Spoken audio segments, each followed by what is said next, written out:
तालियां जरूर बजाइए, मेरे बोलने की राह मत देखिए। Thank you. So I hand over the mic to Naman for next 1 hour, half an hour, how long you take? It depends on the public. Okay. Hello friends. How are you all? So let's get started with this second. We have this. This is the second one show taking place in Vishwadhar. जिंदगी का सफर one step ahead. Just like last year, इस बार भी कई थोड़े divisions है sessions में. The first session is about students. Students के लिए स्टडी पैटर्न्स किस तरह डिसाइड करने होते हैं. So the first thing you need to decide is that कि आपका पढ़ने के पीछे का रीजन क्या है. What is your why. आप क्यों पढ़ना चाहते हो वो जानना जरूरी है. अनलेस वो जानोगे वो बूस्ट नहीं मिलेगा अंदर से. जस्ट नो योर रीजन कि आप क्यों पढ़ना चाहते हो. It may differ from person to person, मगर you need to find it out. अब रीजन जानने के बाद क्या, हम यूजुअली पढ़ाई कैसे करते हैं. सोचते हैं कि 2-3 घंटे बैठेंगे, पढ़ते रहेंगे. It's not possible. कंटिन्यूसली इतना ज्यादा पढ़ना पॉसिबल ही नहीं है. माइंड भी एक पॉइंट पर सैचुरेट हो जाएगा. So you need to take breaks in between. Unless you take breaks, वो saturation level overflow होने लगेगा. उसके बाद कुछ समझ में ही नहीं आएगा और बाद में बोलोगे इतना पढ़ा फिर भी कुछ नहीं आया. This is the reason. Breaks नहीं लेते हम लोग. Breaks किस तरह लेने. First of all, breaks कब लेने. अगर ये breaks लेने का जो सेशन है वो आपके पढ़ाई, आप कितने टाइम कंसंट्रेट कर सकते हो या आप कितने टाइम फोकस कर सकते हो उस पर डिपेंडेंट है. अगर आप 45 मिनट तक कंटिन्यूसली फोकस कर सकते हो तो 45 मिनट्स के बाद लो. अगर आप 1 घंटे के बाद 1 घंटे तक कंटिन्यूसली पढ़ सकते हो तो 1 घंटे के बाद लो. अकॉर्डिंग टू योर कैपेसिटी आपको ब्रेक्स लेना पड़ेगा. अब ब्रेक्स कितना टाइम का लेना. Breaks should not exceed about 10 to 15 minutes. Let's move on to the do's and don'ts in the breaks. First don't, mobile. Second, TV. अब क्या करना है वो बताता हूँ. First of all, आपको चाहिए 2 मिनट या 5 मिनट आंख बंद करके सिर्फ रेस्ट करो. आपके ब्रेन को रिलैक्स हो जाने दो. अगर वो रिलैक्स नहीं होगा आगे का जितना भी पढ़ोगे वो भी कुछ समझ में नहीं आने वाला. Yes correct. बाउंसर जाएगा, कुछ समझ में नहीं आएगा. माइंड को रिलैक्स करो. अगर इसका प्रेशर नहीं उतरा तो आप कैसे सोच सकते हैं कि आगे वो पढ़ेगा. आप पर मैं कंटिन्यूस प्रेशर डाल रहा हूँ, क्या आप बढ़ोगे नहीं. सिंपली अपने ब्रेन को भी रेस्ट दो. अब इन 10 मिनट के अंदर आपको आपकी अभी तक जितनी पढ़ाई हो चुकी है उसके बारे में कुछ नहीं सोचना है. अब आगे जो पढ़ाई करने वाले हो उसके बारे में कुछ नहीं सोचना. 10 मिनट सिर्फ अपने आप के लिए. ब्रेक्स लेना बहुत जरूरी है वरना पाइल अप होना शुरू हो जाएगा एंड आगे जाकर एग्जाम्स के टाइम पे वो बर्डन बहुत ज़्यादा बढ़ जाएगा. So please take breaks. मगर जैसे बताया ब्रेक्स में मोबाइल्स प्लीज मत लो. टीवी बिल्कुल यूज मत करो. अब चाहिए तो कुछ स्नैक्स वगैरह कुछ खा सकते हैं, पानी पी सकते हैं. और आपको ब्रेन रिलैक्सेशन बहुत बहुत ज़्यादा ज़रूरी है. अब नेक्स्ट पॉइंट जो है कि आपको कंसंट्रेट करना है या फोकस करना है. मैं पहले यहाँ पे जितने भी स्टूडेंट्स हैं उनमें से पूछना चाहता हूँ कि कंसंट्रेशन और फोकस के बीच में डिफरेंस क्या है. एनीवन?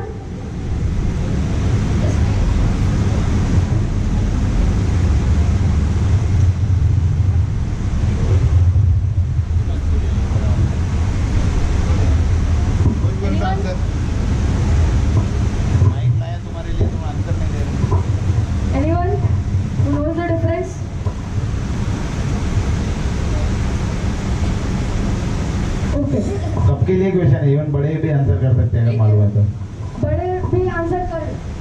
कंसंट्रेशन और फोकस के बीच में डिफरेंस क्या है?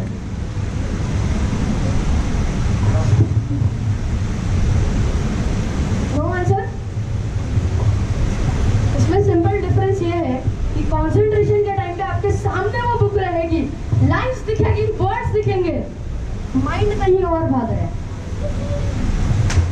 फोकस के टाइम पे वहीं पे निगाहें हैं और वहीं पे माइंड है, और तभी आप ठीक से पढ़ पाओगे। So you need not concentrate well, but actually you need to focus well. ये एक इंटरव्यू की बात है, जब दुनिया के सबसे बड़े 2 सक्सेसफुल आदमी Warren Buffett and Bill Gates को एक इंटरव्यू के टाइम पे पूछा गया था कि आपके सक्सेस का राज क्या है। उन दोनों को कहा गया कि आप डिस्कस मत करिए, आपका जो भी आंसर है एक पेपर पे लिख के दे दीजिए। ओके, उन्होंने एक पेपर पे अपना आंसर लिख दिया। कोइंसिडेंटली दोनों का आंसर सेम था, और वो एक वर्ड का आंसर था, and that is focus.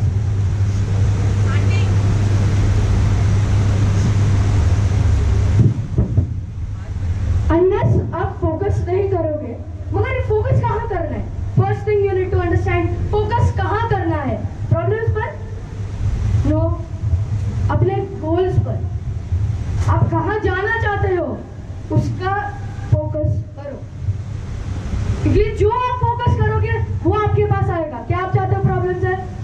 No, आपको क्या चाहिए कि आपका गोल आपके पास आए। So focus on your goal and not the problems coming as obstacles during accomplishing that goal. अपना फोकस गोल पर रखो। स्टूडेंट्स के लिए और एक बात है कि आप लोग जब भी पढ़ाई करते हो तो पढ़ाई करने से पहले 2 मिनट बस अपनी आंखें बंद करके मन पूरी तरह से शांत कर लो, ताकि बाहर के कोई भी विचार आपके अंदर आए ही ना। पढ़ाई के टाइम पे सिर्फ पढ़ाई पे फोकस करना है। अब फोकसिंग पावर किस तरह बढ़ाना है, ये सबका क्वेश्चन होगा। एक्चुअली में सबके अंदर इतनी एनर्जी है कि वो एक जगह पे उसे चैनलाइज जरूर कर सकते हैं, मगर पहली चीज है कि हमें अपने ताकत और अपनी कमजोरी के बारे में पता ही नहीं। जब तक अपनी काबिलियत को ही नहीं जानोगे तो कैसे आप अपनी प्रॉब्लम्स का हल निकाल पाओगे? अब इसके बाद स्टूडेंट्स के लिए और एक चीज बहुत ज्यादा जरूरी है, वो है रिवीजन। आप जब तक रिवाइज नहीं करते जाओगे वो एक टेम्पररी मेमोरी में रहेगा। रिवाइज करते जाओ करते जाओ करते जाओ, उसे परमानेंट मेमोरी में फिट करो, टेम्पररी में नहीं। टेम्पररी मेमोरी किसे बनती है? रट्टा मार के by heart by heart by heart. और परमानेंट मेमोरी किसे बनती है? अंडरस्टैंडिंग। समझो चीजों को, उसे जैसा है उसे वैसा ही मत लो, अंदर और अंदर क्वेश्चन करो और फिर अपने हिसाब से उसे समझो। So next session is for parents, कि पेरेंट्स का क्या रोल है बच्चों की जिंदगी में। अब आजकल हमें सुनने में आ रहा है कि पेरेंटल प्रेशर बहुत बढ़ गया, पेरेंटल प्रेशर बढ़ गया, मगर आज की जिंदगी में पेरेंटल प्रेशर से ज्यादा पेरेंटल सपोर्ट जरूरी है। यही हम लोग भूल गए कि पेरेंट्स सपोर्ट करना चाहिए, प्रेशराइज नहीं। उन्हें अपने तरीके से जीने दीजिए। अब पेरेंट्स का एक और बात है कि आप जब उनके साथ क्वालिटी टाइम स्पेंड कर रहे हो, do not bring anything accept आपके बच्चे के साथ ही पूरा टाइम स्पेंड कीजिए, उसके बीच में कोई और चीज आने ही मत दीजिए। अब बहुत के पेरेंट्स ये सोचते हैं कि मेरे बच्चे सोशल मीडिया की तरफ क्यों जा रहे हैं। सबके मन में सवाल होगा कि सोशल मीडिया की तरफ इतना अट्रैक्शन क्यों है। 2 रीजन है इसके लिए। फर्स्ट रीजन, वो आपसे इंस्पायर हो रहे हैं, आपसे इंस्पायर हो रहे हैं कि वो आप यूज कर रहे हो, उसे देखकर वो भी स्टार्ट कर रहे हैं। And the second reason is, जब वो आपसे कोई ऐसी बात शेयर करना चाहता है जो आपके टाइम ना होने की वजह से वो शेयर नहीं कर पाता, तब उसे एक एक्सटर्नल सोर्स की जरूरत पड़ती है, और वो ये है सोशल मीडिया। और एक बार उसमें घुस गए तो निकलना बहुत मुश्किल है। यहाँ पे जितने भी लोग इसमें घुसे हैं सब बराबर से जानते हैं इस बात को। अपने एनर्जी को, अपना फोकस अपने गोल पर रखो, टाइम पास नहीं करना है। अगर इतना ही होता तो भगवान सिर्फ 100 वर्ष का टाइम नहीं देता, पूरी जिंदगी ले लो जितना है। तो टाइम पास क्यों कर रहे हो? 24 घंटा ही है एक दिन में आपके पास, उसमें भी आपको टाइम पास। अब पेरेंट्स को अभी अपने बच्चों की तरफ हमेशा वो जो चाहते हैं वो उनको सपोर्ट करना चाहिए। पहले उन्हें शांति से बैठ के बात करनी चाहिए कि जानना चाहिए कि बच्चा क्या चाहता है। आप अपने विचार उस पर मत थोपो, वो जो करना चाहते हैं उसे करने दो। एंड उसे गलतियां वो करेगा, उसे डांट के समझाओगे, पीट के समझाओगे, that's not the way out. उसे शांति से समझाओ, उसे हर दिन एक छोटी सी अच्छी सी बात बताओ, वो गलती करेगा उसे सुधारो। आप कंटिन्यूअसली जब ये प्रोसेस करते हैं, वो गलती करेगा आप उसे सुधारते जाओगे, आप वो गलती करेगा आप उसे सुधारते जाओगे, एट अ पॉइंट आपको भी वो इम्प्रूवमेंट उसके अंदर आते हुए दिखेगा। एंड द नेक्स्ट थिंग कि आप क्या चाहते हैं, that you need to decide. अगर आप चाहते हैं कि आपका बेटा अच्छे से पढ़े, तो ये कभी मत कहना कि बेटा तू बिल्कुल नहीं पढ़ते। आप वो क्यों कह रहे हो जो आप नहीं चाहते? जो चाहते हो वो कहो, जो नहीं चाहते हो उसे भूल जाओ। अपने सेंटेंस को पॉजिटिव कर लो। इंस्टेड आप ये कह सकते हो कि बेटा तुझे और ज्यादा पढ़ने की जरूरत है, तुझे और ज्यादा मेहनत करने की जरूरत है। दूसरा एग्जांपल, बेटा तू हमेशा मोबाइल में ही पड़ा रहता है, कभी इससे बाहर ही नहीं आता, ये वो। आप चाहते हो मोबाइल में ही पढ़ा रहे? No, right? तो आपको वो कहना चाहिए जो आप चाहते हैं। इंस्टेड आप ये कह सकते हैं कि बेटा उसे साइड में रख, कुछ और कर। एंड पेरेंट्स को वो टाइम देना जरूरी है, उनको भी इम्प्रूवमेंट का टाइम देना जरूरी है। फॉर एग्जाम्पल, आज मैं इतनी सारी बातें अगर आपके साथ शेयर कर रहा हूँ, क्या नेक्स्ट टाइम मोमेंट आप चेंज हो सकते हो? No, right? आपको भी टाइम लगेगा, एक दिन नहीं लगेगा, एक दिन में तो चेंज नहीं हो सकता। तो आप कैसे एक्सपेक्ट करते हो कि आज आपने बात बताई और इमीडिएटली नेक्स्ट सेकंड वो बदल जाए? उसे भी तो टाइम दो बदलने का। एंड और एक बहुत ही इंपॉर्टेंट बात, जब भी आपको अपने बच्चे को अप्रिशिएट करना हो, उसे पब्लिकली अप्रिशिएट करो, लोगों के बीच में अप्रिशिएट करो। और कभी भी उसे उसकी गलतियां दिखानी हो, उसे अपनी खामियां दिखानी हो, तो प्राइवेटली बताओ, सबके सामने बिल्कुल मत बताओ।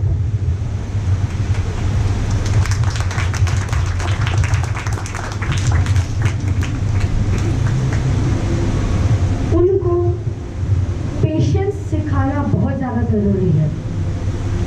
अब ये कैसे सिखाएं? सिंपली आप जिस तरह पेशेंट रहते हो, उसी तरह से आपके बच्चे पर भी वो फर्क पड़ता है। आप जो भी करें, उसके सामने हो या ना हो, उसका डायरेक्ट इनडायरेक्ट फर्क उस पर जरूर पड़ता है। अगर आप इम्पेशेंट हो तो आप ये नहीं सोच सकते कि मेरा बेटा पेशेंट उसके अंदर पेशेंस है, आप में नहीं। ऐसा तो नहीं हो सकता। पहले आपको अंदर, अपने अंदर वो बदलाव लाना होगा जो आप बाहर की दुनिया में देखना चाहते हो। The change begins from within. And आप जितना टाइम हो सके अपने बच्चों को उनके ग्रैंड पेरेंट्स के साथ रहने दो। This is the reason is कि उनके लाइफ में एकदम पेशेंस है, स्लोनेस है, तो उनके साथ रहते रहते भी वो उस तरह से पेशेंस रखना सीख जाएंगे। उन्हें अपने ग्रैंड पेरेंट्स के साथ वक्त बिताने दीजिए। एंड मैं बच्चों से भी कहना चाहता हूँ कि आजकल बहुत से बच्चे कहते सुनाई देते कि मम्मी पापा आप मुझे कभी समझ ही नहीं पाओगे, आप मेरी फीलिंग्स को नहीं समझते हो। ओ हेलो, जब आप इतने से छोटे से बच्चे थे, बोल भी नहीं पाते थे, तब भी वो ठीक से समझ जाते थे कि आपकी जरूरत है क्या है। और आज आप उनको कह रहे हो कि तुम मुझे समझ नहीं सकते। ये मेरा भी पर्सनल एक्सपीरियंस है। मैंने आज तक कभी पेरेंटल प्रेशर एक्सपीरियंस ही नहीं किया है। I have always experience parental support. आज यहाँ पे मैं जो भी कर रहा हूँ उनमें उनका भी इतना ही ज्यादा सपोर्ट है। मैं सिर्फ फ्रंट पिक्चर में हूँ, मगर इस फ्रंट पिक्चर में लाने का जो मेहनत किया है, जो सपोर्ट दिया है, वो उन्होंने दिया है।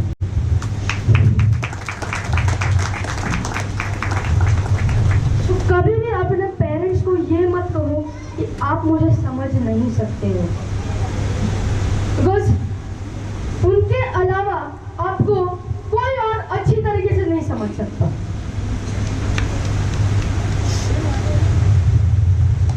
पेरेंट्स के साथ आपको भी उतना ही टाइम स्पेंड करना चाहिए, सिर्फ वन पे नहीं होना चाहिए।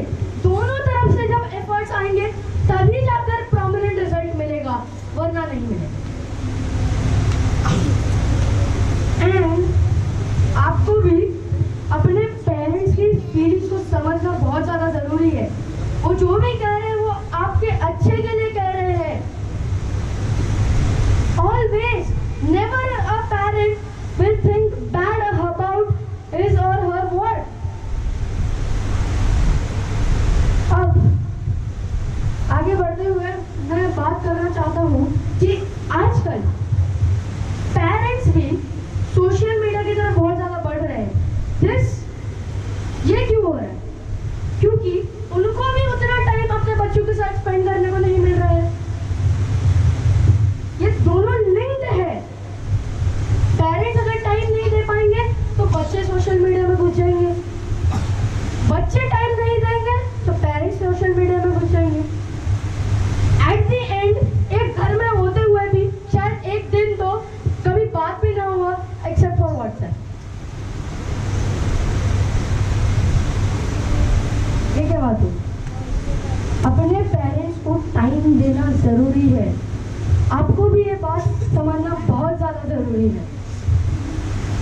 और आपको जो भी डिफिकल्टीज आती है लाइफ में, उसे डायरेक्टली कभी अपने पेरेंट्स के पास मत ले जाइए। कभी भी डायरेक्टली अपने पेरेंट्स के पास अप्रोच मत करो। इंस्टेड पहले अपना एफर्ट दो, अपनी तरफ से ट्राई करो। क्या मैं इसका सोल्यूशन निकाल सकता हूँ? हर एंगल से सोचे कि कैसे मैं करूँ। नहीं मिल रहा है वो तो हमेशा हमारे साथ। एंड पेरेंट्स के लिए और एक इम्पॉर्टेंट चीज ये है, स्टॉप स्पून फीडिंग। इसका मतलब ये है सब कुछ रेडीमेड दे देने से कुछ ठीक नहीं होगा। आपके लाइफ में आपने जो टैलेंट डेवलप किया, आपने जो अपने पोटेंशियल को जाना, आपने अपनी जो कैपेबिलिटीज बढ़ाई, वो कब बढ़ाई? अनलेस वो सिचुएशंस जो चैलेंजेस आपकी जिंदगी में ना आए होते, तो क्या आप अपने टैलेंट को जान पाते? क्या आप अपनी कैपेबिलिटीज को निखार पाते? और क्या आप अपने पोटेंशियल का हाईएस्ट यूटिलाइजेशन कर पाते? तो राइट, अगर आप चाहते हो कि आपके बच्चे भी उसी तरह का टैलेंट डेवलप करें, अपने अंदर के पोटेंशियल को बाहर लाए, तो उन्हें भी उस प्रॉब्लम्स का सलूशन खुद ढूंढने दो। सब कुछ रेडीमेड दे देने से कुछ नहीं होगा, उसे खुद से उस प्रॉब्लम को सॉल्व करने का मौका दीजिए। अनलेस कि अगर उसे वो प्रॉब्लम का सलूशन उसने खुद ट्राई की फिर भी उसे नहीं मिला, देन आपको उसकी जरूर मदद करनी चाहिए। वरना क्या होता है मालूम है, 20 या 25 साल के बाद बच्चे आके कहते हैं अब मुझे कुछ प्रॉब्लम आ गई है, आप कुछ सलूशन निकालो। तो बचपन से ही वो ट्रीटमेंट आया है कि रेडीमेड सब मिलेगा तो कंटिन्यू होता रहेगा। सेम गोज अहेड, जो आप अभी डेवलप करोगे वही आगे जाके प्रोमिनेंट होता जाएगा और ज्यादा प्रोमिनेंट होता जाएगा। तो उन्हें अपनी प्रॉब्लम से खुद निपटने दीजिए। और एक बात ये है कि कभी कभार बच्चे अपने पेरेंट्स से बातें छुपाते हैं। क्यों? बातें छुपाने के पीछे रीजन क्या है? Maybe the reason is कि उन्हें वो लगता है कि उनके पेरेंट्स उन्हें डांटेंगे, ये वो। प्रोबेबली मेरा ये एक्सपीरियंस है कि मुझे आज तक कभी अपने पेरेंट्स से कोई बात छुपानी ही नहीं पड़ती है। कोई बात छुपाने की जरूरत ही नहीं है। आई गेट दैट ओपननेस और वो रेडीली एक्सेप्ट भी करते हैं। द सेम वे पेरेंट्स को भी ये समझना चाहिए कि आप अपने बच्चों के साथ एक फ्रेंड की तरह बिहेव कीजिए, जिससे कि वो ओपनली आपके साथ सब कुछ शेयर कर सके। और आपको भी उतना ज्यादा ओपननेस रखना है कि कुछ भी छुपा के न रखो। Express yourself. So here we move to the next session, and that is self-motivation. Self-motivation ये क्या होता है? Self-motivation is a way in which कि आप अपने अंदर से वो मोटिवेशन लाओ।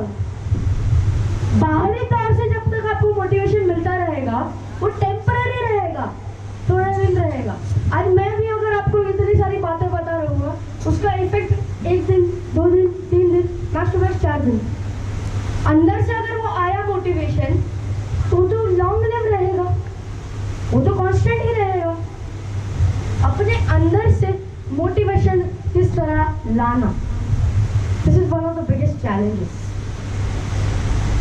मगर इसका रास्ता भी उतना ही सिंपल है।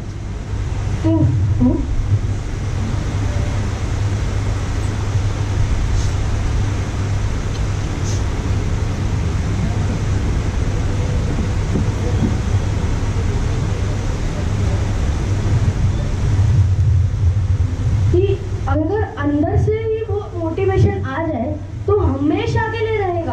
अब वो किस तरह लाना? फर्स्ट थिंग, अपने अंदर जानो, अपने अंदर जाओ।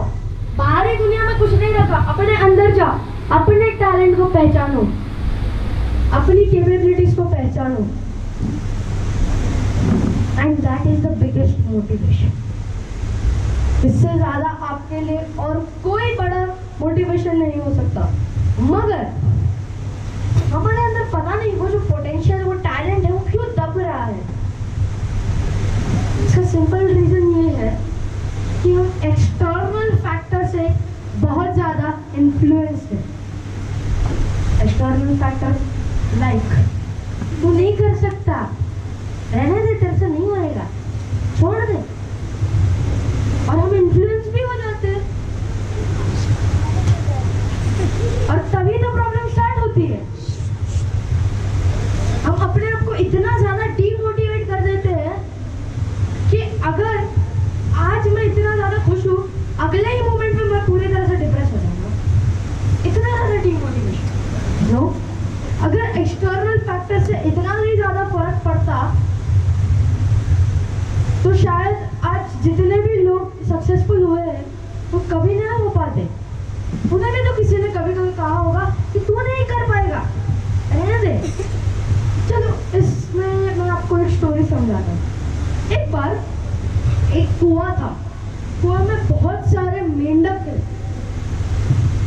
और एक दिन इतनी ज्यादा बारिश हुई कि वो वेल जो था उसमें बहुत ज्यादा पानी भर गया और वो शायद से बच भी ना पाते वो मेंढक। तो उसमें से सब लोग जितने भी थे वो सब बाहर आ गए, सिर्फ एक को छोड़ के। वो अंदर था और वो इसके पैर बहुत ही ज्यादा छोटे थे, वो ऊपर नहीं चढ़ पा रहा था इतनी स्पीड से जितने दूसरे लोग चढ़ रहे थे। सब उसे वही कह रहे थे कि तुझसे नहीं हो पाएगा यार, तू रहने दे, रुक जा। और जितनी बार वो कहते वो और ऊपर आ जाता, वो और फास्ट चढ़ना चालू कर देता। और एंड में जब वो लोग कंटिन्यूसली कहते गए रहने दे, तुझे नहीं होगा, छोड़ दे, ये कर वो कर, और वो बाहर आ गया। अब ट्विस्ट ये था कि वो मेंढक था बहरा। वो लोग उसे डीमोटिवेट कर रहे थे और वो सब तू बाहर आ, तू बाहर आ, तू बाहर आ। आपको भी वही सोचना है। एक्सटर्नल फैक्टर से क्या फर्क पड़ता है? मैं इंटरनली मोटिवेटेड हूँ, मैं अपना पोटेंशियल दिखाऊं। और अपने आप को कभी भी डीमोटिवेटेड फील मत करो। The moment you feel demotivated, आप अपने टैलेंट को दबाना शुरू कर देते हो और अगर वो दबना शुरू हो गया उसे फिर बाहर वापस लाना बहुत ज्यादा मुश्किल हो जाता है। तो सेम और एक ऐसी ही स्टोरी है कि जैसे कि दो लड़के थे, एक 5 साल का, एक 10 साल का। वो दोनों ही, उसमें से जो 10 साल वाला था वो दुगने वजन का था और वो लोग बाहर गए थे, गांव के बाहर गए। तो वो लोग बॉल से खेल रहे थे और वो बॉल गिर गया कुएं में। जो 10 साल वाला लड़का था वो उसके अंदर कूदा, उसने बॉल निकालने की कोशिश की मगर उसमें वो डूबने लगा। उस 5 साल वाले बच्चे ने किसी भी तरह उसे बकेट के जरिए, उसे रस्सी के जरिए उसे ऊपर खींचा, बाहर निकाला। अब बच्चों का एक्साइटमेंट तो हम जानते ही है, पेट में कोई बात पचती नहीं। बाहर गए, गांव में पूरी बात फैला दी कि उसने मुझे जान बचा दी, वो 5 साल वाले बच्चे ने मुझे बाहर निकाला। कोई विश्वास करने को तैयार नहीं, हो ही नहीं सकता। वो दुगने वजन का है, वो तू उसको कैसे निकालेगा, तू कैसे निकालेगा? एंड एट द लास्ट वो एक विद्वान के पास गए, उन्होंने उन्हें पूरी बात बताई एंड उन्होंने कहा ये बिल्कुल पॉसिबल है। तो कैसे पॉसिबल है? अरे बिल्कुल पॉसिबल है। कैसे? क्योंकि उसे वहां कोई ऐसा कहने वाला नहीं था कि तू नहीं कर सकता है।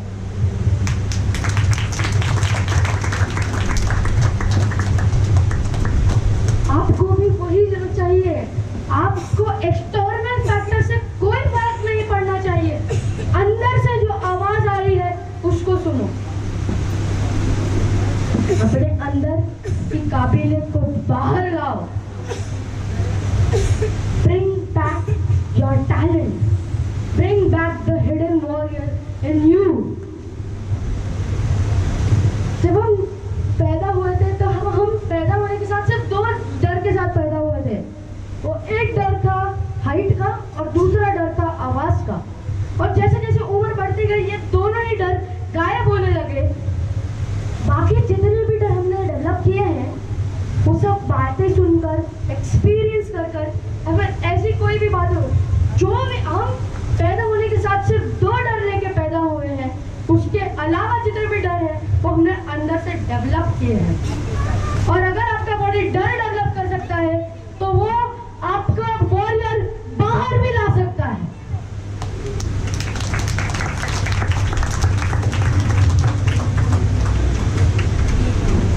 हम सभी यहाँ पे जितने भी हैं हमने कहीं ना कहीं अपने अंदर की वो टैलेंट को दबा के रखा है बाहर। हमारे मन में कई बार ये सेंटेंस है, वो क्या कहेगा, पर समाज में सब क्या कहेंगे, मेरी इज्जत नहीं रहेगी, ये नहीं, मेरे पास टाइम नहीं है। पहले आपके पास 100 वजह है ना करने की, और जिसको करना है ना उसके लिए एक वजह भी काफी होती है कि वो अपनी सफलता को पा सके। वो एक वजह भी उसके लिए उतनी ही इंपॉर्टेंट होती है।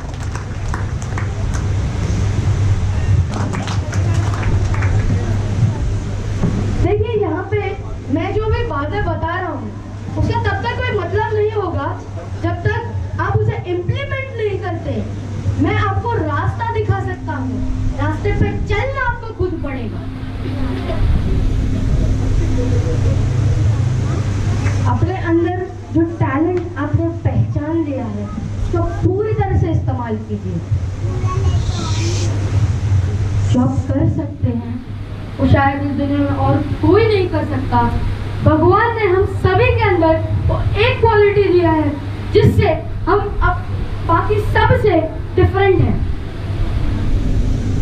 उस क्वालिटी को जानिए, उस टैलेंट को पहचानिए और उसे इम्प्रूव करिए।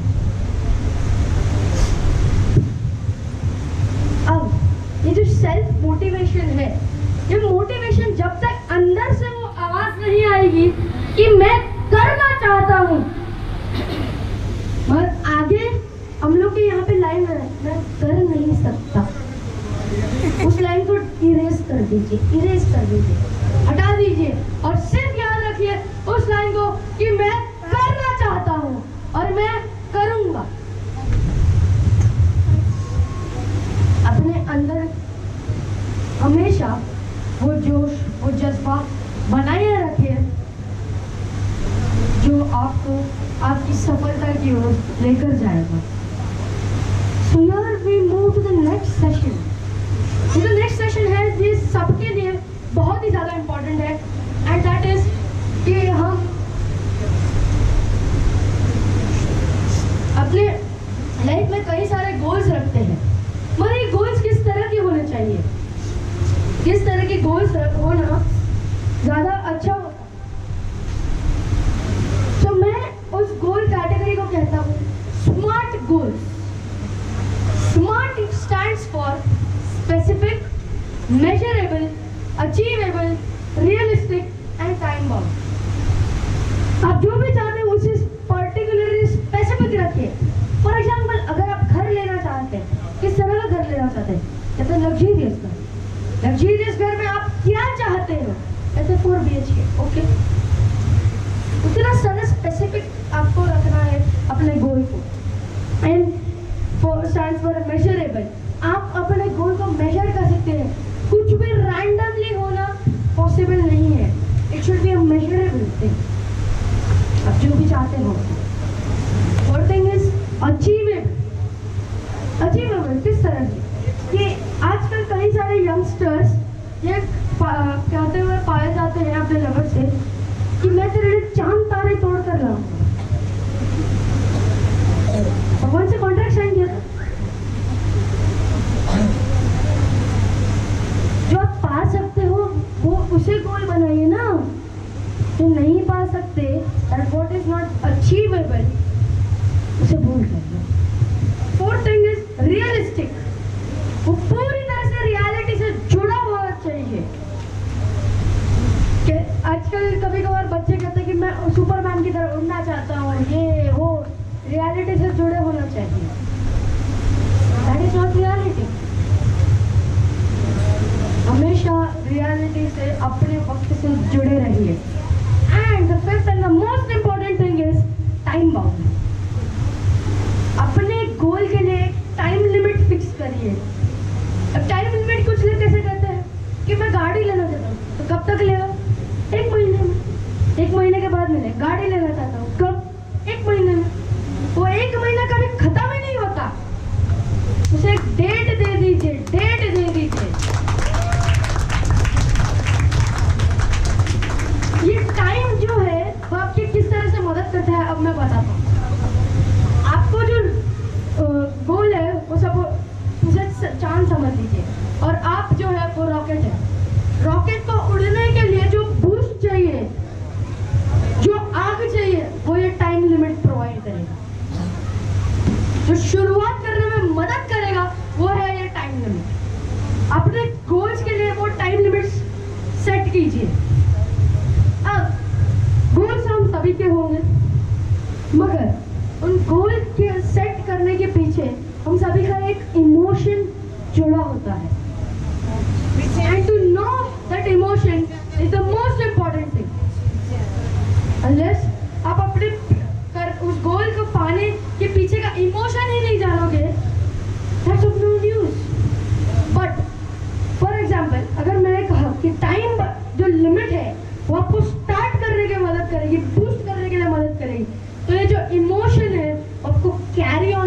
में मदद करेगा।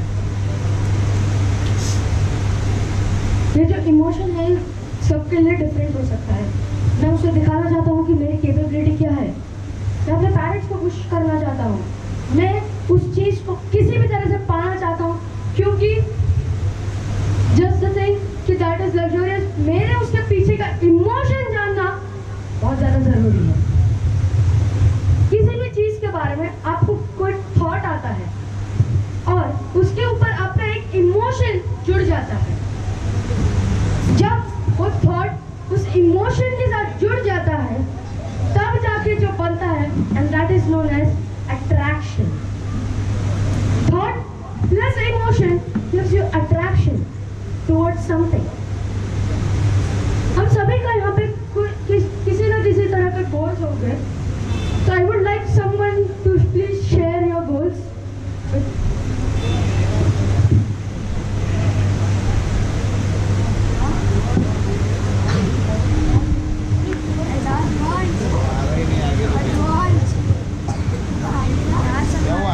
हाथ के ऊपर किया ऐसे हीरो बनने का बस। Anyone else liking?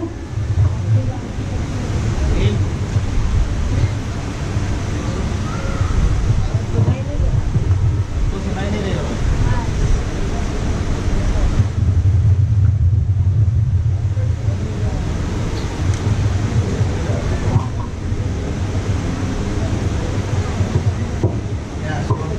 What should I share? What is actually your goal? What is your goal? To become a successful engineer. Okay, so yes, you have a goal of being a successful engineer. What is your emotion behind that?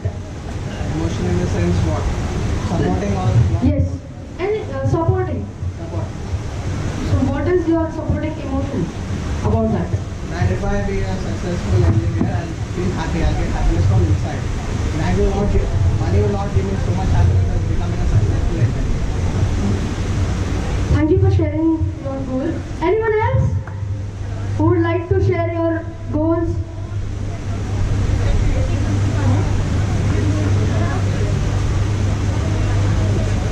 No one else?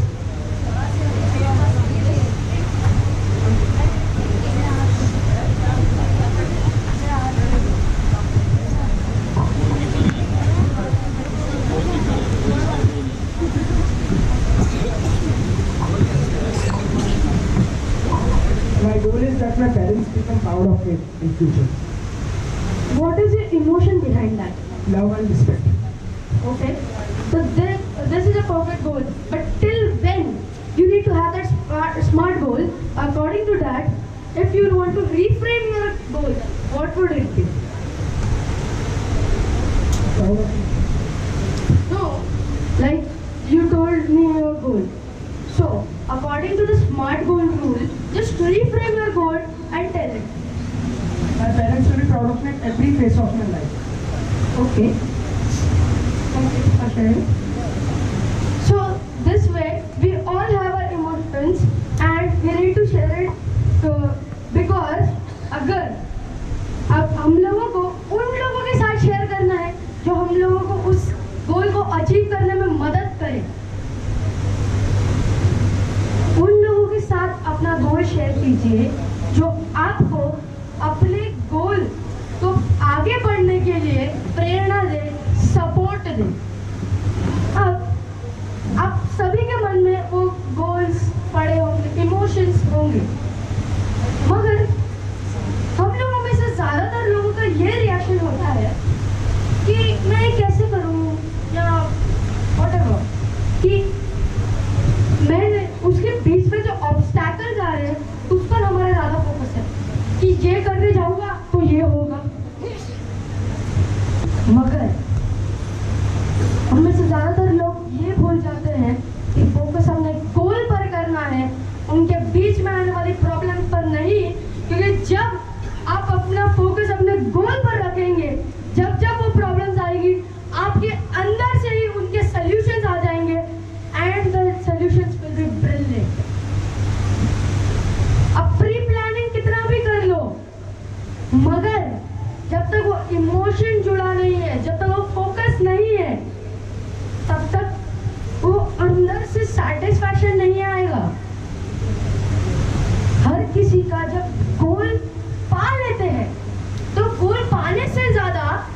Emotion satisfy होता है उसकी ज्यादा खुशी होती है।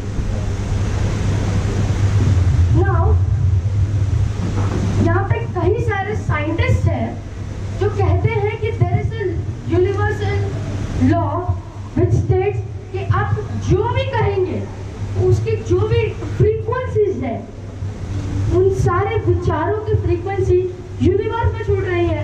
And according to the law of universe, the law of secret, that is attraction. आप जो भी सोचोगे वो आपके पास आएगा।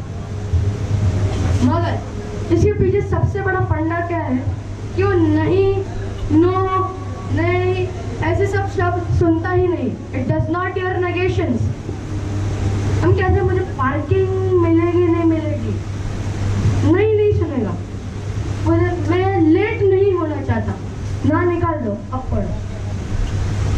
वो अट्रैक्ट हो रहा है। तो आप जो चाहते हो वो बोलो, नेगेशन को हटा दो। द सेम वे अब एक विजुअलाइजेशन करके एक्टिविटी होती है। ये सोचिए कि आपने जो विजुअलाइज किया उससे ही आपको इतनी खुशी मिल रही है। यही आगे जाकर अट्रैक्ट करके जब आप असलियत में उस गोल को पाएंगे तब आप सोचिए क्या इमोशन होगा आपका। It is indescribable and this is one of the most spectacular feelings which you have ever had. अपने गोल्स को पहचान, आपने पा लिया उस एंड अपने इमोशन को सेटिस्फाई कर लिया। गोल को पा लिया वो तो ठीक है, जब इमोशन सेटिस्फाई होता है that's when you actually get mental calmness. हम कहते हैं मुझे इससे खुशी मिल जाएगी, मुझे उससे खुशी मिल जाएगी। No, the actual thing about your happiness is satisfaction. आप अंदर से कितने संतुष्ट हैं वही आपकी खुशियां या आपके दुख को बयां करेंगी। With this, we move on to the next session and the last session of this particular program, that is gratitude to life. हम सभी अपने लाइफ में कई सारे प्रॉब्लम्स का और चैलेंजेस को फेस करते हैं, मगर हम हमेशा इन चैलेंजेस को आते ही कभी कभार उन्हें नेगेटिवली रिएक्ट करते हैं उसके ऊपर कि भगवान मैं ही क्यों, मुझे इतनी प्रॉब्लम्स क्यों दे रहे हो। जस्ट सोचो कि भगवान को भी आप पर इतना भरोसा है कि आप उस प्रॉब्लम का सलूशन निकाल सकते हैं।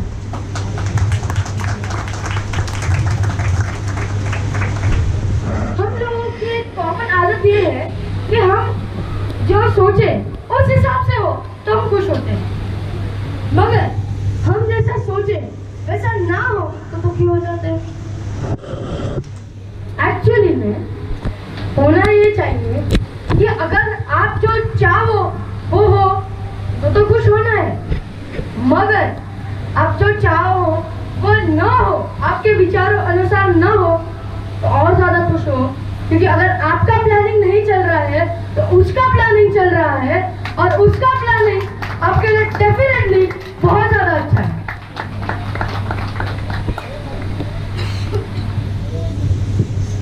अपने अंदर से उस सेटिस्फैक्शन को जब तक नहीं रखोगे आप उस हैप्पीनेस को महसूस नहीं कर सकते।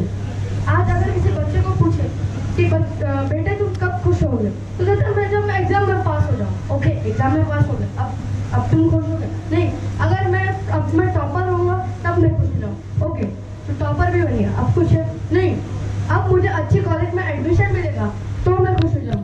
ओके, मुझे अच्छी कॉलेज में एडमिशन भी मिलेगा, अब तो खुश है? नहीं, अब मुझे HSC में अच्छे मार्क्स आए तो मैं खुश हो जाऊँगा। ठीक है, मुझे HSC में भी अच्छे मार्क्स आ गए, अब तो खुश है? नहीं, अगर अभी मैं ग्रेजुएशन करने के बाद तो मैं खुश हो जाऊंगा। ठीक है, मैंने ग्रेजुएशन भी कर ली, अब तो खुश है? नहीं, अब मुझे पोस्ट ग्रेजुएशन करनी है, पोस्ट ग्रेजुएशन के बाद मैं खुश हो जाऊंगा। ठीक है, मैंने पोस्ट ग्रेजुएशन भी कर ली, अब तो खुश है? नहीं, अब मुझे जॉब चाहिए, जॉब मिलने के बाद मैं खुश हो जाऊंगा। ठीक ठीक है, तो जॉब भी मिल गई, अब तो पूछे नहीं अभी मुझे बिजनेस स्टार्ट करना है। The list goes on and on on. जब तक वो सेटिस्फैक्शन ही नहीं है तो आप उस खुशी को महसूस नहीं कर सकते। अपने अंदर से संतुष्टि रखिए। Satisfaction is the key to happiness. Unless वो नहीं होगी आप कभी भी खुश नहीं रह पाएंगे। हम में से कई सारे लोग जो हमारे पास है उसकी कदर नहीं करते। फॉर एग्जाम्पल हम कभी बार हमें 3 टाइम का या बहुत खाना खाते हैं तो कभी बार उसे छोड़ देते हैं, अधूरा छोड़ देते हैं, झूठा छोड़ देते हैं, मगर हमें उनकी कदर नहीं है। मगर हमारे यहाँ पे और ऐसे भी लोग हैं जिन्हें शायद मुश्किल से एक टाइम का खाना मिलता है। हमें कितनी अच्छी विद्या मिल रही है, so we are getting so much good education, हम उसकी कदर नहीं करते। और यहाँ पे ऐसे भी बच्चे हैं जिनमें पोटेंशियल बहुत ज़्यादा है और फाइनेंशियली सपोर्ट ना होने की वजह से उन्हें अपने ड्रीम्स को खो देना पड़ रहा है, उन्हें सप्रेस करना पड़ता है। जो हमारे पास है उसके खुश नहीं है, बाहर का चाहिए और चाहिए, तो कैसे खुश रहूं? अब कुछ लोग कहते हैं कि सक्सेसफुल बनना है। ओके, सक्सेसफुल कैसे बनोगे? देयर आर सर्टेन पैटर्न्स जिससे कि आप सक्सेसफुल या फिर आप फेलियर की तरफ जाते हैं। हम लोगों में से जब भी कुछ गोल्स या फिर ऐसे कुछ सेट करते हैं हम लोग कैसे करते हैं, मैं कैसे करूं, क्या करूं, कैसे करूं, ये कैसे होगा, इसके प्रॉब्लम्स हैं कि मैं उसे कैसे फेस करूं। उसके बाद हम ऐसे लोगों को पूछते हैं जिन्होंने शायद खुद भी उस ऐसे सफलता को नहीं पाया होगा। फॉर एग्जाम्पल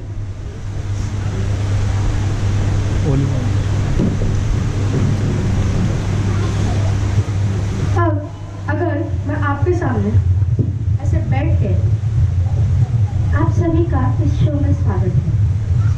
हमें अपनी एनर्जी हमेशा बरकरार रखनी चाहिए, हमें अपने अंदर की पावर को बढ़ाना चाहिए।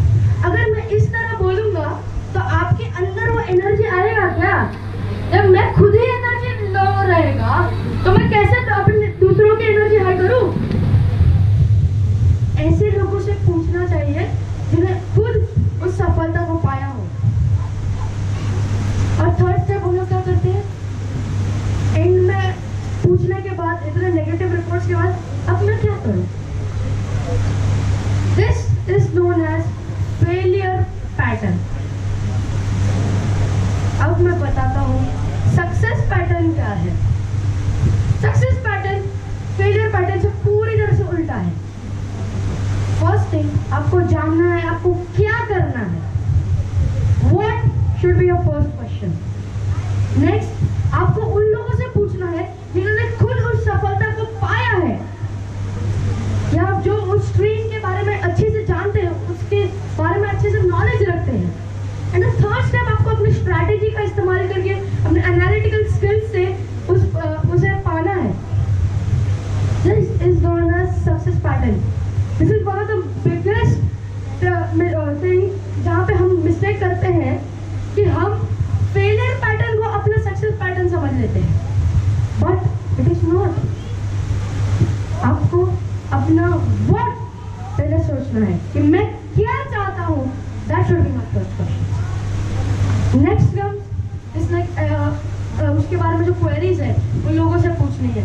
एंड लास्ट की स्ट्रैटेजी डिसाइड करनी है। अब हम लोग अपने लाइफ में कई सारे लोगों से मिलते हैं, तो कई बार हम लोग उनको नीचे दिखाने में लगा देते हैं, जो वो हम उनसे बात ठीक से नहीं करते। अब मैं चाहता हूँ कि यहाँ से कोई भी 2 वॉलंटियर ऊपर आ सकते हैं। Anyone who would like to come up?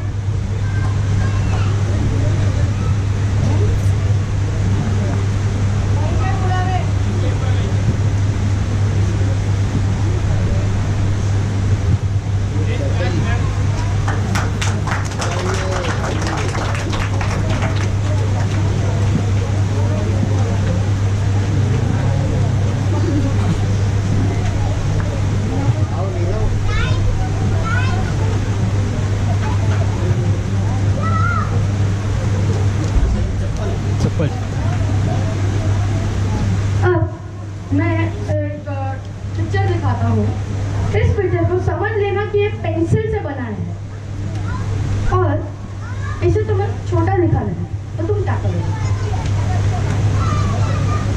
ये लाइन है, अगर तुम्हें इसे छोटा दिखाना है तो तुम क्या करोगे? आप अपना आंसर बताओ। नहीं, एक आंख से भी दिखेगा तो उतना ही ना, आपको इसे छोटा दिखाना है, कैसे करोगे? रब, okay, please round of applause, this was the correct answer कि इसके सामने एक अपनी बड़ी लाइन बना लीजिए, अपनी लाइन उससे बड़ी कर दीजिए, तो उसकी लाइन अपने आप छोटी दिख जाएगी। क्यों उसकी लाइन इरेज करने में लगे? अपनी लाइन बड़ी बनाओ ना। और यहाँ पे हम गलती कर रहे हैं, बैठते हम इरेज करने में बैठे, इरेज कर रहे हैं, और उससे अपना टैलेंट बढ़ रहा है क्या? नहीं ना, तो उससे आप नीचे अपनी बड़ी लाइन बना दो, वो अपने आप छोटी हो जाएगी। अपने पोटेंशियल से, अपने हेल्दी कंपटीशन से बढ़ो। दो तरीके से आप जीत सकते हो। पहला तरीका है धोखे से, कपट से, whatever, उससे आप जीत सकते हो। And second way is healthy competition, जिससे आप जीत सकते हो। आपको चूज करना है कि सही रास्ता क्या है and decide your way out. हम सभी अपने लाइफ में जितनी भी चीजें हैं, तो कभी भी थैंक्स नहीं करते। Do you know what actually prayer is? Prayer is not कि हम कुछ मांग रहे हैं भगवान से। That is not prayer is what about? Prayer is कि जो मिला है उसके लिए thankful होना है। That is what actually prayer is. हम प्रेयर का रियल मतलब ही भूल चुके हैं, और इसे प्रेयर के लिए नहीं, अपने लाइफ में भी एप्लीकेट करना है कि जो मेरे पास है उसके लिए थैंकफुल रहना है। जो नहीं है उसके लिए रिग्रेट मत करो, उसके लिए अफसोस मत करो। जो है उसका लिए थैंक्स कीजिए। सो इसी तरह जब आप थैंक्स कहते हैं तो आपको और ज्यादा ऐसी चीज मिलेंगी, जैसे मुझे अपनी जिंदगी में ग्रैटिट्यूड देना हो, तो सबको जितनी भी चीजें हैं उन्हें ग्रैटिट्यूड दो। शायद जो चीजें आपके पास है वो किसी और के पास नहीं होगी। इसे जानिए और हर दिन आपके पास जो भी है उसके लिए धन्यवाद कीजिए, थैंक्स कहिए, प्रेजेंट ग्रैटिट्यूड।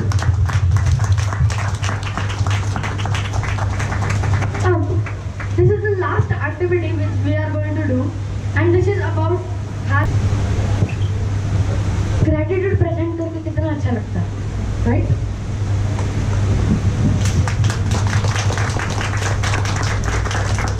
आपकी जिंदगी में जो भी चीजें आई हैं, प्लीज थैंक इट। क्योंकि शायद इस दुनिया में कोई और भी ऐसा है जिसे वो सारी चीजें शायद नहीं मिली हैं। Just thank for it. So here we come to an end to this particular program. I would like some of the people over here to please give your feedback. Please come on.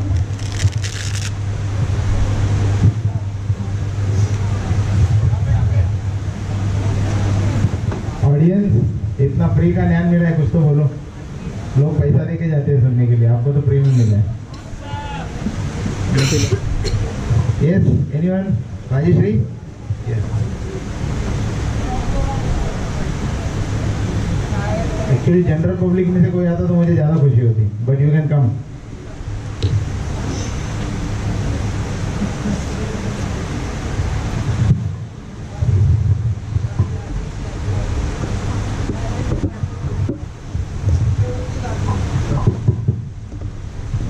Yeah, so today I'm sure everyone was inspired by this motivational speech. Yes or no?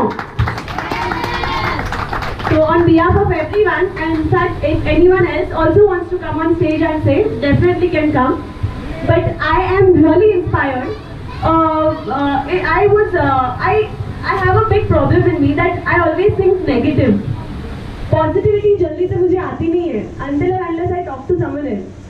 But when I heard, I was not completely hearing you, like पूरा मैंने भी नहीं सुना, to be more frank. कहीं ना कहीं मेरा भी मन इधर उधर मैं देखती थी, I was getting distracted. But the things which I got it from you, I thought on myself that I need to change so much. At this age also I can change. And yes, I promise I will change and I'll bring lots of positivity in me. Thank you so much. Thank you. चलो भाई मेहुल का कल्याण. Thank you Rajeshri for a valuable comments. नमन तुझे नमन है. आज मैं तो एक कोतल के वजह से देखने के लिए आया था कि अपना एक छोटा लड़का क्या बोलता है और क्या करता है. मुझे एग्जैक्टली मैंने पहले उसको कभी सुना नहीं था, लेकिन आज सुनने के बाद मुझे ऐसा लगता है कि सही अर्थ में देखे तो भारत का भविष्य उनमें मेरे को नजर आ रहा है. और नमन, तू जो भी बोला है, मतलब तेरा एक एक वर्डिंग, एक एक सेंटेंस मतलब एक सोनेरी शब्द की तरह है. और यहाँ बैठे हर को ये अप्लाई होता है और लागू पड़ता है, और हर लोग इसमें से कुछ ना कुछ आज जरूर यहाँ से लेके जाएंगे, और मुझे खातरी है उसका. और काफी लोग को इससे मोटिवेशन भी बहुत अच्छी तरह मिला है. आज तूने जो किया है, लोग रोज का एक सेशन का 5,000, 7,000, 10,000 रुपया पर पर्सन खर्चा करके सुनने के लिए जाता है. और तू सही अर्थ में छोटा पैकेट है, मतलब छोटा, लेकिन डायमंड जो छोटा होता है ना उसका वैल्यू सबसे ज्यादा होता है. तो उस हिसाब से, और thanks to you very much. तो सबको तूने इतना अच्छा बढ़िया किया, और आगे भी तू इतना अच्छा बढ़िया करता रहे, ऐसे हमारी सबकी ओर से तुझे शुभकामनाएं हैं. Thank you Naman. Thank you Mahesh bhai for sharing your views. Yes, some of the senior members are coming forward. नमस्कार. आज जो मगर ने जो कोई एक प्रोग्राम बनाया, मैंने तो लास्ट में आई हूँ. हम उम्र से बड़े हैं सोसाइटी में, आपको भी मालूम है. हमने भी जिंदगी में ऐसे बहुत सारे प्रोग्राम देखे, और आज इसके छोटे एज का लड़के के मुंह से सुनने के बाद बहुत अच्छा लग रहा है. और ऐसे लग रहा है ये कोई बड़ा महान बनेगा. और मनन अपने सोसाइटी का है, ये अपने को एक गर्व की बात है. और ये जो दूसरे लोग जो छोकरे हैं, छोटे लोग हैं, वो उनके लिए तो तूने बहुत अच्छा शिक्षा दी है. तो ऐसे ही चलते रहेगा, हर साल तो और करते रहेगा. Thank you. आपल्या सोसायटीचा गर्व काय, आपल्यासाठी तर अजून गर्व आहे, आपल्या बिल्डिंगचा आहे. यावर पण माझ्या फ्लोअरवरती आहे, मला जास्त गर्व आहे. येस नील, आ जाओ भाई. Dharam people are rocking. Come on the stage here. You are also one of the heroes of Vishwadan.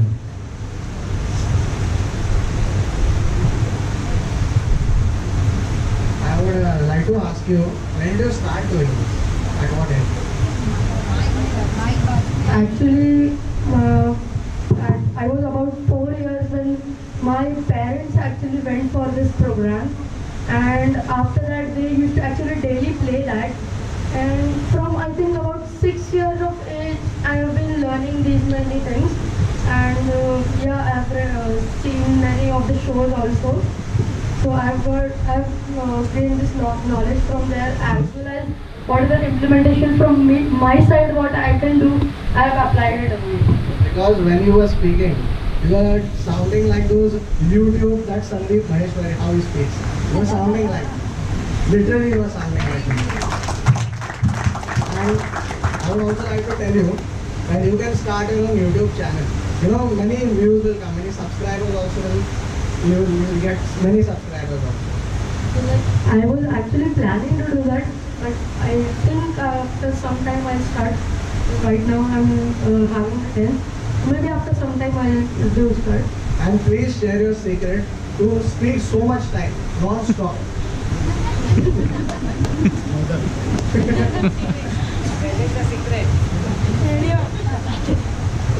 Yeah, actually, but even I feel that pain in the throat sometimes, and I was continuously coughing in the last session. Sometimes it's pain, but next it's fine. To continue, I've been practicing it this long, so yeah. Very nice. That's all. Thank you Neel. तो पहले वो बोल रहा है social media से दूर रहो, तो बोल रहा है यूट्यूब चैनल, ये सब लोग यूट्यूब ही देखते रहेंगे, इधर कौन तुम है और यही खड़ा रहेगा भाई, इधर ही शो कर, सबको इधर ही बिठा, यूट्यूब में रहेगा तो सब उधर ऑनलाइन बैठ जाएंगे, राइट? Anyone else? मैं ही बोल रहा हूँ 10 दिन से, तेरे को तो पानी तो पिला रहा है, मेरे को भी नहीं पिलाते कोई।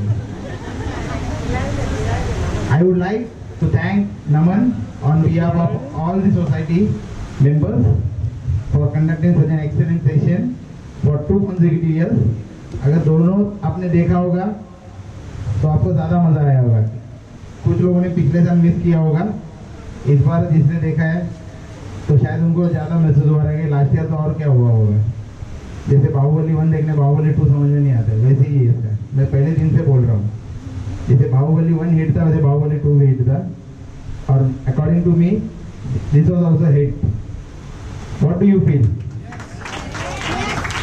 आपको इतने शांत बैठते हो मालूम नहीं पड़ता है बोलूँ नहीं बोलूँ क्या बोलूँ, आपका इन्वॉल्वमेंट होना चाहिए, राइट नमन? ऑडियंस का जितना इन्वॉल्वमेंट होगा स्पीकर उतना ही ज़्यादा खिल के बाहर आएगा, राइट? मैं सीख रहा हूँ इसका मतलब, शाबाश, good. So I would like your parents to come up on the stage and speak something about you as their son. You say, I have never felt parental pressure.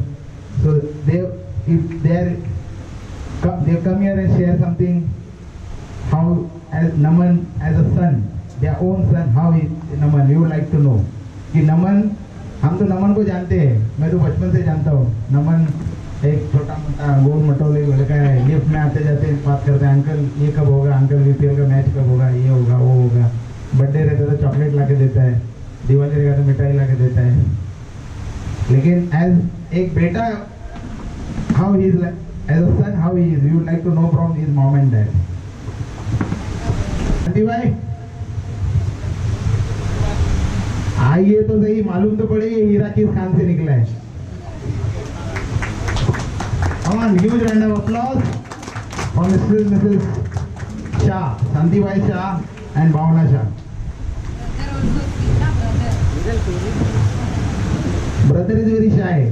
उसको ये स्टेप्स बहुत पसंद है, बचपन से इसका एक ही दोस्त है विश्वधर में, अभिजीत कुलकर्णी। बैट और बॉल लेके कोई ना कोई स्टेप्स पे बैठे रहते, if I am not wrong, विरल, राइट? अभिजीत अभी इधर नहीं है, लेकिन अभिजीत की मॉम है, वो उनको मालूम है, जब भी देखो बैट और बॉल के कोई भी बिल्डिंग के स्टेप्स पे बैठ रहे थे, अभी भी देखो स्टेप्स पे बैठा है। कॉलेज के अंदर जाता है क्या स्टेप्स पे बैठता है? आज तेरी भी पोल खोल रहा हूँ। Yes aunty please. बचपन से बहुत ही क्यूरियोसिटी है हर एक चीज की, ये कैसा वो कैसा, जब हम लोग लाइफ में वाई पूछते हैं तो उसका आंसर कभी कभी हम लोग को पता नहीं चलता, लेकिन उसके वजह से हम लोग बहुत सर्च करते हैं, ढूंढते हैं, और कभी कभी मुझे नहीं भी पता होता ना आंसर, तो मैं इमीडिएटली उसका आंसर नहीं करती हूँ, मैं सोचती हूँ उसको क्या बताया जाए, वो सच क्या है उसके बाद ही उसके दिमाग में जो बोल दिया वो सच जाता है, और वो वैसे बहुत ही शांत है, very much cooperative. Thank you, ध्यान रखूंगा मैं।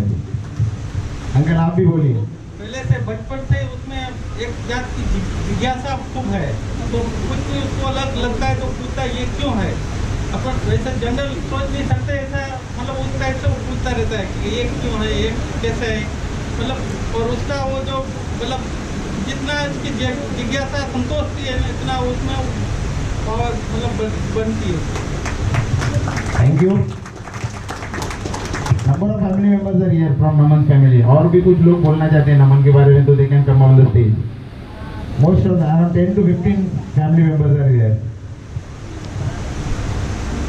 अंकल आंटी, जो ऊपर आके जो लाइन बड़ा आंसर दिया था वो भी चाचा ही थे नमन के. लाइन बड़ा करना है. Yes, his cousin sister brother is coming up. ये सबको मैं जानता हूँ, क्योंकि जब भी नमन के घर पे कोई फंक्शन रहता है, डजन के ऊपर भी चप्पल इनके घर के बाहर रहते हैं, डजन के हिसाब से. भाई आज एक ही लाइन कुछ आ गया. नमन पहले से ऐसा ही है, बहुत कॉन्फिडेंट रहता है. एक छोटा सा इंसिडेंट है. हमारे क्या पे संगीत होता है तो शादियों में डांस वांस होता है. एक बार मेरा परफॉर्मेंस था तो ये आ गया स्टेज पे, बाकी इससे तो प्रैक्टिस कुछ किया नहीं था. आज भी वैसा ही कॉन्फिडेंट है, बहुत अच्छा लगता है. Thank you.